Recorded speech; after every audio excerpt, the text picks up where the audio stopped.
Tax payers को आगामी budget से बड़ी खुशखबरी मिल सकती है। माना जा रहा है कि बजट में मिडिल क्लास को टैक्स में बड़ी राहत देने की घोषणा हो सकती है। क्या है पूरी खबर, ये बताने के लिए हमारे साथ जुड़ रहे हैं हमारे संवाददाता तरुण शर्मा। बताइए तरुण, बजट में मिडिल क्लास को किस तरह की राहत मिलती हुई दिख रही है? मैं बताना चाहूँगा कि मिडिल क्लास जो इस बार का जो बजट है उसमें सबसे बड़ा जो फोकस है वो मिडिल क्लास है, क्योंकि काफ़ी लंबे समय से एक मिडिल क्लास की शिकायत है कि उनको सीधे तौर पे कोई भी टैक्स बेनिफिट सरकार की तरफ से नहीं मिला है।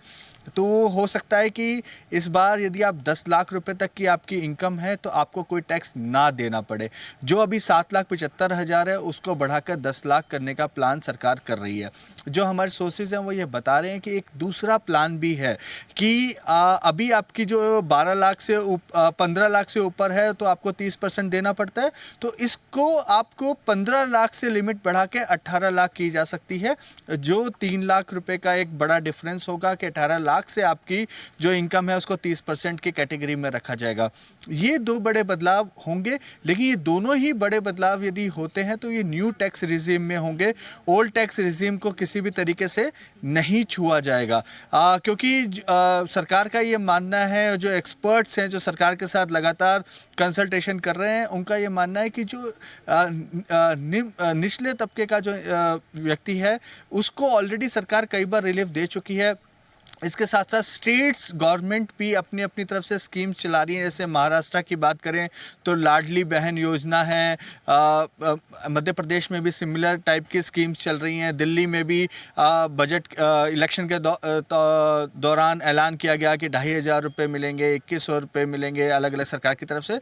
तो निचले तबके को कहीं ना कहीं सीधे तौर पर बेनिफिट मिल रहा है, लेकिन मिडिल क्लास ऐसा है जो 9 लाख रुपये से ज़्यादा कमा रहा है, उसको सीधे तौर पे कोई बड़ा टैक्स बेनिफिट इस सरकार की तरफ से नहीं मिला है। तो एक इमेज को बदलने के लिए सरकार इस पर जरूर काम करेगी। और इसका दूसरा भी एक बड़ा पहलू है जिस पर सरकार काम कर रही है कि जो कंजम्पशन हमने पिछले क्वार्टर में घटते हुए देखा था, एक बड़ा कंसर्न है, क्योंकि एक तरफ इन्फ्लेशन जो है वो वर्ल्ड वाइड एक बड़ी प्रॉब्लम बना हुआ है।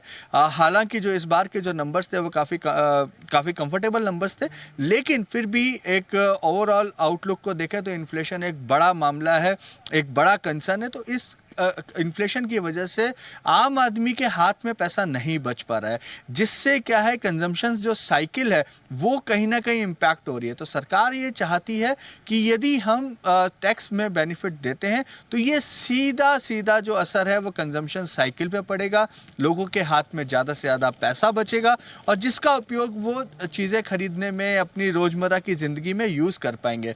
और दूसरा जो एक परसेप्शन है कि मिडिल क्लास के लिए सरकार कुछ नहीं कर रही है, वो परसेप्शन भी बदल पाएगा। एक ये जो चीज़ है ये एक बड़ा ऐलान हम मिडिल क्लास के लिए देख सकते हैं। और दूसरी तरफ जॉब क्रिएशन भी इस बजट का एक बड़ा मुद्दा होगा। जो यदि आप कोई न्यू मैन्युफैक्चरिंग यूनिट लगाने जा रहे हैं तो हो सकता है कि आपको वहाँ पे टैक्स बेनिफिट मिले।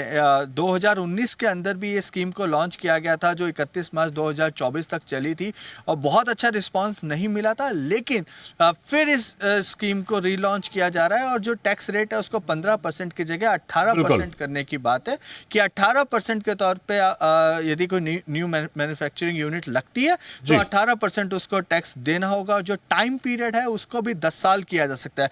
तो ये भी एक मिडिल क्लास के लिए एक बेनिफिट होगा कि छोटी छोटी यदि एमएसएमई एसएमई इंडस्ट्रीज यदि लगती हैं, फैक्ट्रीज कोई खोलता है तो उसको सीधे तौर से टैक्स का बेनिफिट मिलेगा। तो सरकार का इस बार का जो बजट है वो कंजम्पशन बढ़ाने और मिडिल क्लास को सीधे तौर पे फायदा देने के लिए पर रहेगा।